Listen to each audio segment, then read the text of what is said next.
जब भी हमारी स्पिरिचुअल अवेकनिंग स्टार्ट होती है तो सबसे इम्पॉर्टेंट होता है कर्म बंधनों से छुटकारा या कर्म जाल से हम कैसे मुक्त हों।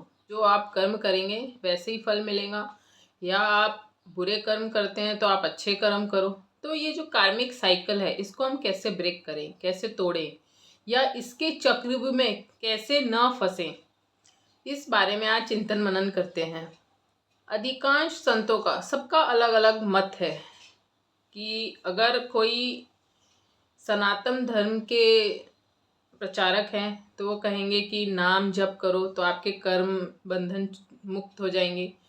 कोई अगर आध्यात्मिक दृष्टिकोण वाला व्यक्ति है तो कहेंगे कि आप होश पूर्ण जागृत होकर कर्म करें तो कर्मों से मुक्ति हो जाएगी। लेकिन कई सारे इसमें सवाल उठते हैं। अगर कोई बहुत नकारात्मक व्यक्ति है तो श्योरली वो नकारात्मक ही कर्म करेगा। उसके जो भी कर्म होंगे वह कितना ही कोशिश कर ले कहीं ना कहीं नेगेटिव हो जाएंगे, और बहुत ज़्यादा कोई सकारात्मक व्यक्ति है तो उसके कर्म सकारात्मक हो जाएंगे। तो दोनों ही बंधन में बंधते हैं। ऐसा नहीं कि जो नकारात्मक है वो कर्म बंधन में नहीं बंधा, और ऐसा भी नहीं है कि कोई सकारात्मक है तो वो भी कर्म बंधन से छूट गया। ऐसा बिल्कुल नहीं है।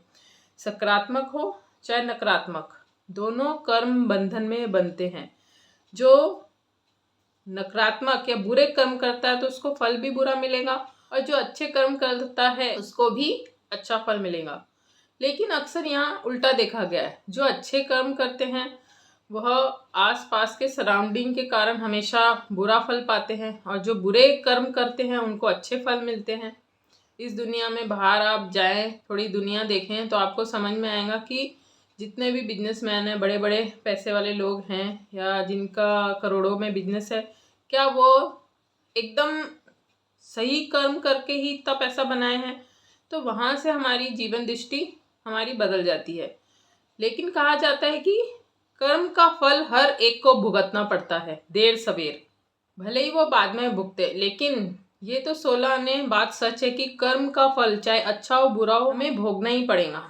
अब ये कर्म जाल से छुटकारा कैसे हो, तो ये थोड़ा सा गहराई से समझते हैं कि जो भी आप गलत कर्म करो चाहे सही कर्म करो, लेकिन दिक्कत यहाँ पे ये आती है कि जो गलत कर्म करता है अगर वो सोचता है कि मैं सही कर्म कर लूँगा या अच्छे काम कर लूँगा मेरा उद्धार हो जाएगा या मैं नरक से बच जाऊँगा, तो ये भ्रांति है, बहुत गलत धारणा बन गई है। आप कुछ भी करें, अगर आप नेगेटिव कर्म करते हैं या नेगेटिव आपके विचार हैं तो वो आपके मन में ही, जो आपको नर्क स्वर्ग आपके भीतर ही आपको भुगतना पड़ता है। अगर आप बहुत ज़्यादा नकारात्मक कंटिन्यूस सोचते चले जा रहे हैं तो आपकी भाव पूरे नकारात्मक होंगे। अगर भाव नकारात्मक हो गए तो आप ऐसा ही व्यवहार करेंगे, आप गुस्सा करेंगे, आप आस पास नकारात्मक हीन भावना से ग्रस्त होंगे, इनसिक्योरिटी हमेशा आपके दिल में होंगी। तो कोई भी नेगेटिव कर्म करेंगे तो उसका फल इस तरह आपको नकारात्मक ही मिलेगा। अगर कोई बहुत ज़्यादा शुभ भावना से भरा है, अच्छी आनंदित उसके मन में फीलिंग होंगी, तो कहीं और आपको कर्म का निपटारा मिलेगा या आपको कोई दंड देगा। तो ये तो भ्रांतियाँ हैं, इसमें तो हमें फंसना ही नहीं है। वह जो भी हम करते हैं देर सवेर हम ही भुगतते हैं।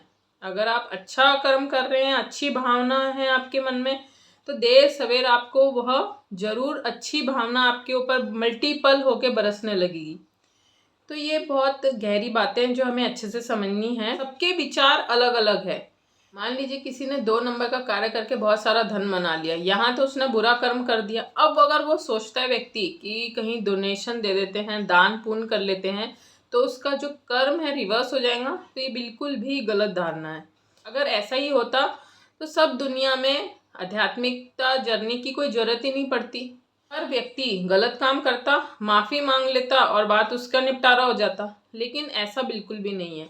आप जो भी नकारात्मकता आपने बनाई है, फैलाई है, आपको इस दुनिया में उसको भुगतना ही पड़ेगा, भोगना ही पड़ेगा। कोई उपचार नहीं है, उससे मुक्त होने का कोई उपचार नहीं है। इस दुनिया में हर चीज़ हमको भोगनी है, चाहे वो अच्छे कर्म हो चाहे बुरे कर्म। अब सवाल उठता है कि हम अच्छे और बुरे कर्म से कैसे उभरें। जो नेगेटिव सोचते हैं, नेगेटिव कर्म करते हैं, सबसे पहले उनको ट्रांसफॉर्मेशन करना चाहिए, अपनी सकारात्मक सोच बदलनी पड़ेगी। सकारात्मक कार्य अपने एक्शन में लाना पड़ेगा। अगर आप डायरेक्ट ही उस पॉइंट पे पहुंच जाते हैं कि आप सोच रहे हैं कि पॉजिटिव और नेगेटिव से आपको मुक्ति मिल जाएगी, तो ये इतना आसान नहीं है। हमारी स्पिरिचुअल अवेकनिंग हमेशा ऐसे ऊपर की ओर चलती है, ऐसे नीचे की ओर ऐसे ऐसे नहीं चलती। अगर आप इस पॉइंट में हैं तो यहाँ से इस तरह से आपकी जर्नी चलेगी। तो अगर आप इस पॉइंट में हैं, मान लीजिए आप नकारात्मक है इस पॉइंट पर, तो आपको यहाँ से अब पहले तो सकारात्मक होना पड़ेगा। अपने कर्म, अपनी वाणी, अपना स्वभाव परिवर्तित करना ही होगा। नास्तिक से आपको यात्रा आस्तिक की करनी होगी, क्योंकि जीवन के हर दो पहलू हैं। सुख है तो दुख है, रात है तो दिन है, सूरज है तो चांद है। तो तभी एक सर्कल पूर्ण होता है। हमने नकारात्मकता भी जान ली, वो भी करके देख लिया, कुछ नहीं प्राप्त हुआ। अब आपको सकारात्मक दिशा में बढ़ना होगा, वहाँ भी आपको हर चीज़ करके देखना होगा। तो ये एक पूरा सर्कल है, ये पूरा एक ऐसा सर्कल है जिससे हमको गुजरना ही होता। हर एक मनुष्य को इस सर्कल से गुजरना सुनिश्चित है। अब नकारात्मकता अगर आपने जान ली, आप इसमें बहुत ज़्यादा बेचैन और दुखी होने लग गए, तब आप जब भी कोई भी चीज़ की अति हो जाती, वहाँ से तुरंत छलांग लग जाती दूसरी जगह। यहाँ पे आप अति हो गई, अब आपकी यहाँ से एकदम पिक पॉइंट में आप आ गए, तो आपकी छलांग ऑटोमेटिक सकारात्मकता की ओर लग जाएगी। जैसे उंगली माल की कहानी है कि उंगली माल ने कितने सारी हत्याएं की और उंगली की माला बना के पहनते थे और घूमते थे। और जब वह इस चीज़ से बहुत ज़्यादा दुखी और पीड़ित हो गए, तत्क्षण बुद्ध भगवान के वो संपर्क में आ गया, या बुद्ध भगवान उसके पास आ गए। तो कहानी ये कहती है, इतना बड़ा हत्यारा होने के बाद भी बुद्ध भगवान के दर्शन हो गए, कि बुद्ध भगवान के संपर्क में आए और वहाँ से दीक्षा ली और उनकी आध्यात्मिक यात्रा शुरू हो गई। बात ये समझनी है कि अगर आप नकारात्मकता के पिक पॉइंट में हैं, तो आपकी ऑटोमेटिक सकारात्मकता की ओर एक छलांग लगेगी। अब यहाँ पे एक तो होता कि नकारात्मकता को कोई भी पकड़ना नहीं चाहता, कोई भी दुख मांगता नहीं है, हर कोई सुख चाहते हैं। ये एक साइकोलॉजिकली पैटर्न है, सब लोगों को सुख चाहिए, तो नकारात्मकता से हर कोई दूर भागता। तो ऑटोमेटिक जब आप यहाँ आपका जंप लगता है, आप पॉजिटिव होने लगते हैं, तो सकारात्मकता से अटैच हो जाते हैं। हमारी स्पिरिचुअल अवेकनिंग स्टार्ट होती है, हम साधना पथ पे चलते हैं, तो हमें दोनों से मुक्त होना है। जब हमारी स्पिरिचुअल अवेकनिंग चलती है, हम साधना के पथ पे चलते हैं, तो हमें दोनों सुख दुख, अच्छा बुरा, दोस्ती दुश्मनी, अच्छाई बुराई, हर चीज के परे होकर हमें देखना है। हमारी दृष्टि वैसी डेवलप करनी है, क्योंकि अगर आप किसी एक से भी अटैच हो जाते हैं, तो आप द्वंद्व के भागीदार रहेंगे, आप कभी भी कर्म के जाल से मुक्त नहीं हो पाएंगे। जब भी आप अवेयर होते हैं, हम ध्यान करते हैं, तो ध्यान का अर्थ ही ये होता है, अगर दुख आए तो भी हमें अटैच नहीं होना है, सुख आए तो भी हमें अटैच नहीं होना है। तटस्थ होकर हमें देखना है, पीछे होकर हमें जो भी आता है उन घटनाओं के साक्षी होना है। सकारात्मक हो आप नकारात्मक हो, दोनों कर्मों के जाल से छूटना ही द्वंद्व के पार हो जाना है। जब तक आप कोई भी अच्छे बुरे कर्म में फंसे रहेंगे, वो एक चेन चलती ही रहेगी। अगर आपने आज बुरा कर्म किया या बुरा भाव किया, कुछ समय बाद आपके मन में अच्छा भाव आएगा, फिर उसके बाद कुछ बुरा भाव आएगा, तो ये 24 घंटे में ये मन में चलता ही रहेगा। अगर आप इस चीज को नोटिस कर पा रहे हैं, तो धीरे धीरे एक दिन अवश्य ऐसा आएगा कि बहुत कम जाल रह जाएंगे। आप यहाँ से सुनिश्चित कर सकते हैं, दिन भर में एक कॉपी रखिए कि आपके मन में कब कौन सा विचार हावी होता है, कब कौन सा विचार चलता है, अच्छा है बुरा है।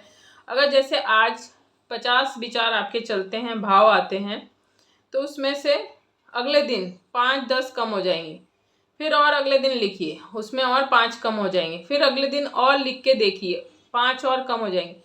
अगर आपने ये भी प्रैक्टिस कर ली, अगर मान लीजिए आप ध्यान नहीं करते हैं, अगर ये भी प्रैक्टिस कर ली, आधे तो कर्मों के जाल तो ऐसे ही निकल जाएंगे।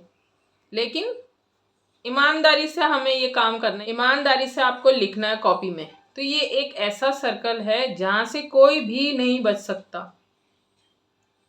स्वयं भगवान भी इस चक्र में फंस जाते हैं, ऐसा शास्त्रों में कहा गया है, क्योंकि भगवान सकारात्मकता की, आस्तिकता की बहुत बड़ी ऊंचाई में बैठे हैं, लेकिन वह भी मनुष्य योनि में आने के बाद ही कर्म जाल से छुटकारा पा सकते हैं। कहा जाता है ना, जैसे हम दुख से अटैच हो जाते हैं तो सुख से भी बहुत अटैच हो जाते हैं। असल मुद्दा तो सुख से अटैच होना है, वहाँ से मुक्ति होना बहुत मुश्किल है। एक टाइम नकारात्मक जाल से मुक्ति हो जाएगी, लेकिन सकारात्मक और आनंद, सुख, जो ऐश्वर्य वाली लाइफ है, इससे मुक्त होना बहुत कठिन है। कोई नहीं छोड़ना चाहता, कोई क्यों छोड़ेगा। दुख रहे तो वो तो हम बहुत जल्दी छोड़ना चाहते, लेकिन सुख है, आनंदित हो, मौज मस्ती वाली लाइफ हम जी रहे तो हम क्यों छोड़ेंगे। जब दुख आता है जीवन में तभी गहराई आती है। सोच में गहराई भी तभी आती है जब जीवन में हमें दुख आता है। छोटी छोटी बातें हैं जो बहुत ध्यान देने लायक हैं। तो कर्मों का जो सर्कल है, अगर आप सोचेंगे कि मैंने बहुत बुरे किए और अच्छे कर्म में तब्दील हो जाएंगी मेरी ऊर्जा, तो ये पॉसिबल नहीं है, क्योंकि मन का स्वभाव है द्वंद्व करना। हम जब तक के प्रॉपर नियमित रूप से ध्यान का अभ्यास नहीं करते, नॉन स्टॉप साल 2 साल प्रैक्टिस नहीं करते, आपको ये चीज़ें समझ नहीं आएंगी कि आज आपने एक दिन बैठे, 2 दिन नहीं किए, तीसरे दिन नहीं किए, फिर 5वें दिन बैठ गए, तो इस तरह से कोई बात समझ नहीं आएगी। प्रॉपर कंटिन्यू 2-4 घंटे बैठकर आपको चिंतन मनन करना है, ध्यान करना है, दफ़ा सोच विचार करना है, कई दफ़ा सोच विचार को सिर्फ देखना है कि क्या घट रहा है, मेरे भीतर क्या क्या घटनाएं घट रही हैं। तो ऐसा अनेक सी बातें हैं, लेकिन आज बस यही मेन उद्देश्य था कि कर्म जाल से कैसे छुटकारा पाएं। तो कर्म जाल से आप तभी छुटकारा पा सकते हैं जब आप ध्यान की अच्छी गहराई में उतरने लगते हैं, साक्षी होने लगते हैं, अवेयर होने लगते हैं, जहाँ आप दोनों के अवेयर होते हैं, सुख के भी दुख के भी। अगर आप सिर्फ एक के अवेयर हुए, दुख के और सुख के नहीं, तो आप कभी कर्म जाल से हमें छुटकारा नहीं मिलेगा। कोई चांस ही नहीं है इस दुनिया में कर्म का छुटकारा हमको मिल जाए।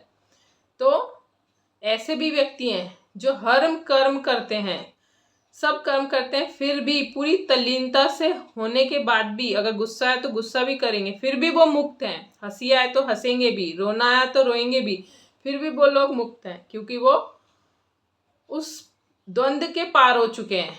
अब एक नाटक तो उन्हें जीवन जीते हुए करना ही है, वो तो करेंगे ही, वो रिएक्ट भी करेंगे, लेकिन अंदर तटस्थ है। जब आप गहरे से गहरे ध्यान में उतरने लगेंगे तब आपको ये बातें समझ में आएंगी।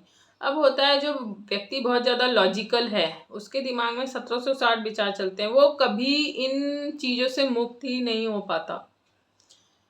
पहले वो नेगेटिव था तो उसकी दुनिया नेगेटिव थी, फिर वो पॉजिटिव हुआ, फिर उसके दिमाग में पॉजिटिव ख्याल आने लग गए, फिर वो आध्यात्मिक हुआ तो आध्यात्मिक में भी वो लॉजिकल हो गया। उसका दिमाग नॉन स्टॉप चलते ही जा रहा है, चलते ही जा रहा है, कहीं स्टॉप नहीं लग रहा। तो वो तो बिल्कुल द्वंद्व के पार होना मुश्किल है।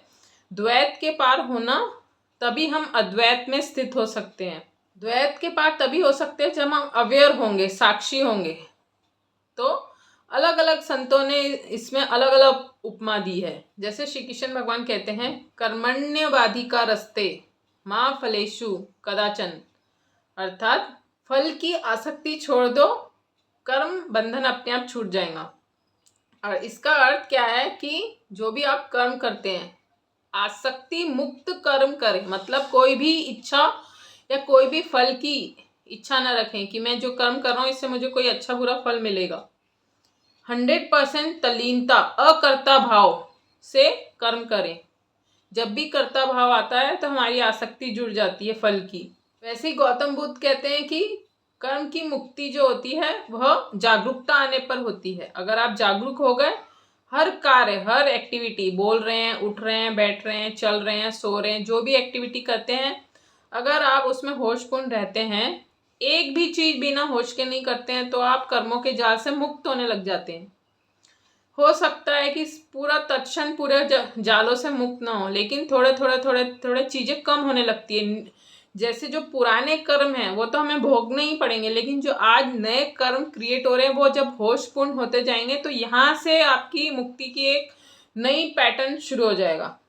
लेकिन ऐसा नहीं है कि पुराने हम धो बैठेंगे तुरंत ही, ऐसा बिल्कुल नहीं है, वो तो हमें भोगना ही है। लेकिन हम अगर आज अवेयर होते हैं, आज हम होशपूर्ण कुछ भी करने लगते हैं, तो यहाँ से हमारे कर्मों की एक छुटकारा होता चला जाएगा, क्योंकि हम अच्छे बुरे कोई भी कर्म से अटैच नहीं होंगे, आसक्ति नहीं होंगी, फल की कोई इच्छा नहीं होंगी। और इसी में कबीरदास की बहुत अच्छा दुआ है, जब मैं था तब हरि नहीं, अब हरि है तो मैं नहीं। जैसे ही मैं मिटता है तो अहंकार जैसे ही गल जाता है तो कर्म जाल से अपने आप मुक्ति हो जाती है, ऐसा कबीरदास कहते हैं। हरि के सुमिरन में अगर आप अपना समय बिताते हैं, या अर्थात प्रभु सुमिरन में अपना समय बिताते हैं, तो आपका सारी ऊर्जा ध्यानस्थ अवस्था में जाती है, जागरूकता में आप समय बिताने लगते हैं, तो आपका धीरे धीरे धीरे धीरे कर्म जाल छूटने लगता है। क्योंकि हम हर चीज कर रहे हैं, कुछ ना कुछ हमें चाहिए, फल की आकांक्षा हमारे मन में रहती है कि हमने कुछ भी किया उसका हमको परिणाम चाहिए, नहीं तो हम अनजाने अनजाने फंसे ही रहते हैं कोई जाल में। तो सबकी अलग अलग देशना है। जैसे रामकृष्ण और नानक जी कहते हैं कि जो भी आप कर रहे हैं परिपूर्णता से आप समर्पित कर दो, ऑटोमेटिक आप कर्म जाल से छुटकारा पा लोगे। तो कर्म जाल का छुटकारा पाना बहुत कठिन नहीं है, लेकिन आसान भी नहीं है। ये आपकी अंतर यात्रा की जर्नी यहाँ से स्टार्ट होती है। अगर आप ध्यान सीखते हैं, स्टार्टिंग बिंदु तो यही है कि आपको शुरुआत में ध्यान सीखना होगा और उसको निरंतर आपको हर कार्य में, एक्टिविटी में, उठने में, बैठने में, चलने में नॉन स्टॉप अभ्यास करना होगा। पहले शरीर के प्रति जागरण साधना होगा, फिर मन के प्रति, फिर हृदय के प्रति। जब आप शरीर, मन और भाव के प्रति जागृत होने लगते हैं तो धीरे धीरे आपसे अपने आप चीजें छूटने लगती है। आपको छोड़ना नहीं पड़ेगा, कोई भी कर्म जाल तोड़ना नहीं पड़ेगा। ऑटोमेटिक जब भी आप जागृत अवस्था में करोगे तो आप जो भी बोलोगे सबसे पहले होशपूर्ण बोलोगे, और उतना ही बोलेंगे कि जितना आपको जरूरत महसूस होती है। होश जगते ही सबसे पहले हमारा बोल वाणी में अंतर आता है, उतना ही आप बोलेंगे जितना जरूरत है। आप कम बोलने लग गए तो ऑटोमेटिक आपके जो व्यवहार के कारण कर्म जाल बन रहे वो कम हो जाएंगे। फिर आप मन में देखें, आपके मन में आप कितना बोल रहे हैं। अगर हम मुख से हमारी चुप्पी हो जाती है, फिर हमारा मन बोलता है, तो अब मन के कर्म जाल बन रहे, वहां पे अगर शांत हो जाते हैं तो मन के कर्म जाल छूट गए। फिर आप अपने भाव के तल पर देखें कि आप कितनी भावनाओं के प्रति आसक्त हैं। अगर वहाँ आप देखने की कला सीख जाते हैं, ध्यान करने की कला सीख जाते हैं, तो वो धीरे धीरे छूटने लग जाएंगे। तो इस तरह शरीर, मन और भाव तीनों में जब आप अवेयर होते हैं तो ऑटोमेटिक कर्म जाल छूटने लगता है। और कोई तीसरा रास्ता नहीं है विदाउट, जब तक आपका होश, अवेयरनेस नहीं जागता, जब तक अकर्ता भाव में आप जीने नहीं लगते, इसके अलावा आपके पास कोई तीसरा रास्ता नहीं है। इस बारे में थोड़ा सा चिंतन मनन अवश्य करें। अगर आपको इस बारे में कोई और बात समझ आती है तो कमेंट में ज़रूर बताएं। जल्द मिलेंगे नए किस्से कहानी के साथ, तब तक शुभेच्छा।